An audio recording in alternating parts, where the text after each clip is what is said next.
اللہ کے سائے کے بعد اس کتاب کا سایہ ہمارے سر پہ ہے۔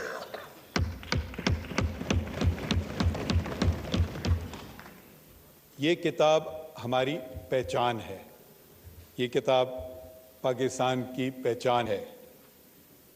یہ کتاب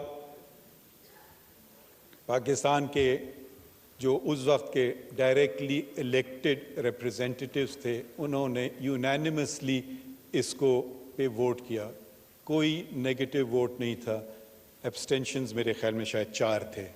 تو اس کی جو اہمیت ہے اس کو ہمیں پہچاننا چاہیے اور اس پہ ہمیں عمل کرنا چاہیے۔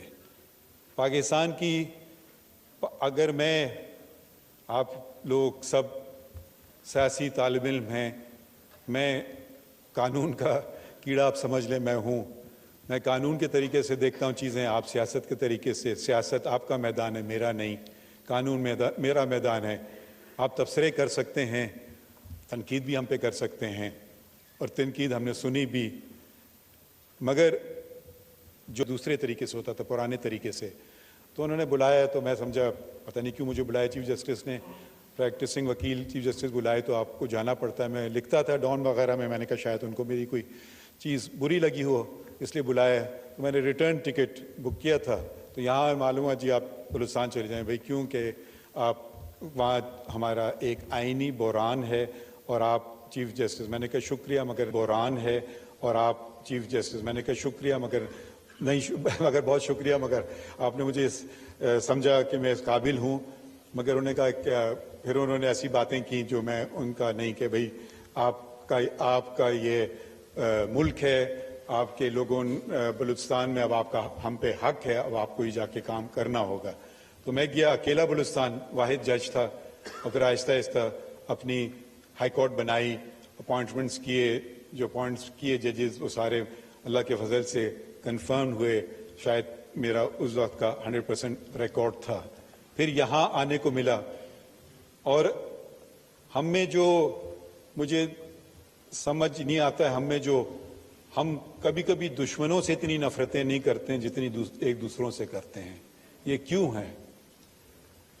یہ ہم اور آپ سے مراد پارلیمان اور بیوروکریسی، یہ سب کا وجود ایک ہی ہونا چاہیے اور ایک ہی ہے، وہ ہے لوگوں کی خدمت کرنا۔ ہمارا کام یہ ہے کہ جلد فیصلے کریں آئین اور قانون کے مطابق۔ آپ کا کام ہے ایسے قوانین بنائیں جو لوگوں کے لیے بہتر ہوں، اور ایگزیکٹو کا کام یہ ہے کہ وہ جو قانون بنائی جائے اور جو حکومت وقت ہے اس کی پالیسیز کو وہ بہتر طریقے سے ادا کرے۔ یہ میں ذرا سا آپ سے میں نے آنے سے پہلے پوچھا تھا کہ یہاں کوئی ایسی سیاسی باتیں تو نہیں ہوں گی، تو آپ نے مجھے کہا نہیں، آئین کی باتیں ہوں گی صرف مگر بہت ساری سیاسی باتیں ہو گئیں، اور میں خیر ان کا فریڈم آف رائٹ ہے، وہ بھی یہی آئین دیتا ہے، تو میں ان کو کچھ نہیں کہتا ہوں۔ اس کا یہ مطلب نہیں ہے کہ میں ان سے اگری کرتا ہوں، یہ میں وضاحت کرنا چاہتا ہوں۔ شاید کل انہی لوگوں کا کیس آئیں گے اور شاید ان کے خلاف فیصلے ہوں گے، اور شاید وہ میرے خلاف یہ باتیں کریں، تو میں صرف یہ وضاحت کرنا چاہ رہا ہوں۔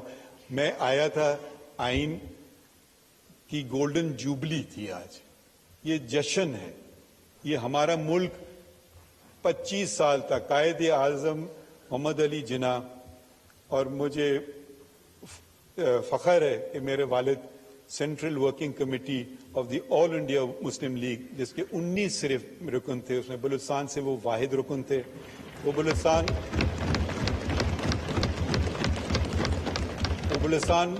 میں مسلم لیگ قائم کی۔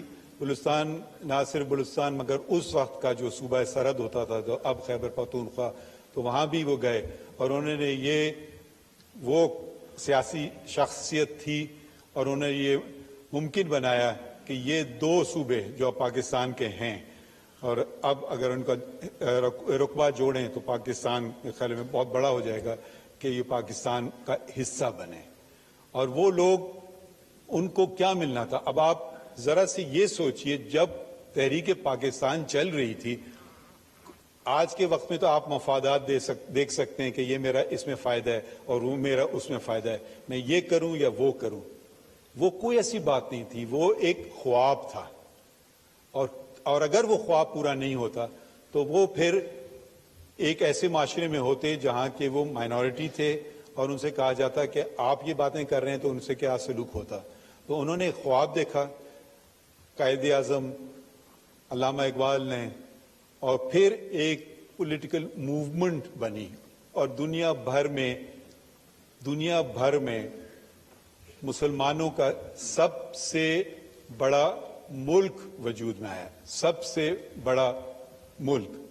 اب مجھے شرم سے کہنا پڑتا ہے یہ شرف پاکستان کے پاس نہیں رہا، اب یہ شرف انڈونیشیا کے پاس ہے. اس وقت یہ ہمارا دنیا میں سب سے بڑا ملک تھا. ہم کس لیے یہ ہم نے کیا؟ اگر آپ کو بہتر ایڈمنسٹریشن چاہیے تھی تو شاید انگریز بہتر ایڈمنسٹریشن دے سکتے تھے، مگر ہم اپنی غلطیوں سے، اپنی ناکامیوں سے سیکھ کر کے ہم آگے بڑھنا چاہتے تھے کہ جو کچھ ہے ہمارا ہے. تو یہ کانسٹیٹیوئنٹ اسمبلی آئی وجود میں، اس کے صدر کہلاتے تھے، اسپیکر نہیں کہلاتے تھے، ان کا نام تھا مولوی تمیز الدین. ان کو برطرف کیا گیا،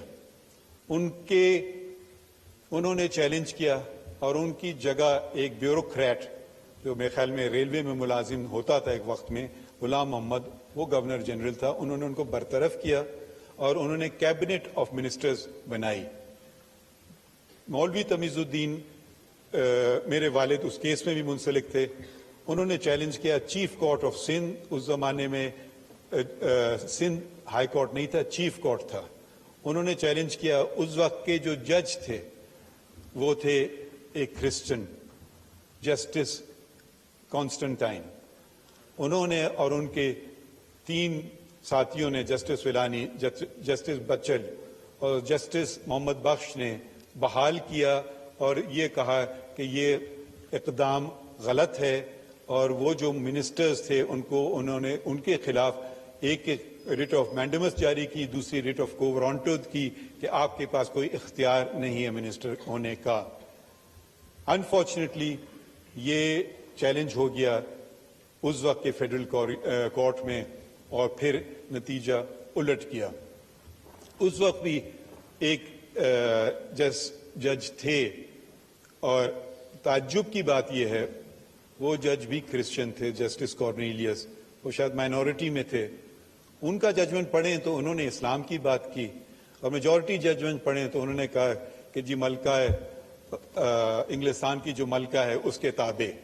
تو یہ تضاد جو ہم دیکھتے آئے ہیں، تو ہمیں دیکھنا چاہیے کہ ہم یہ لفظ استعمال کرتے ہیں مائنورٹیز کا، یہ مجھے پسند نہیں ہے.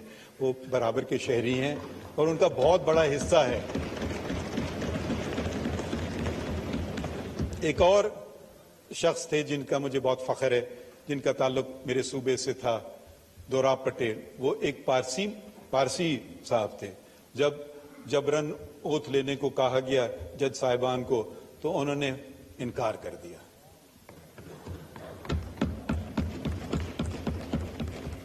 تو صرف میں یہ آپ کو کہنا چاہتا تھا، میں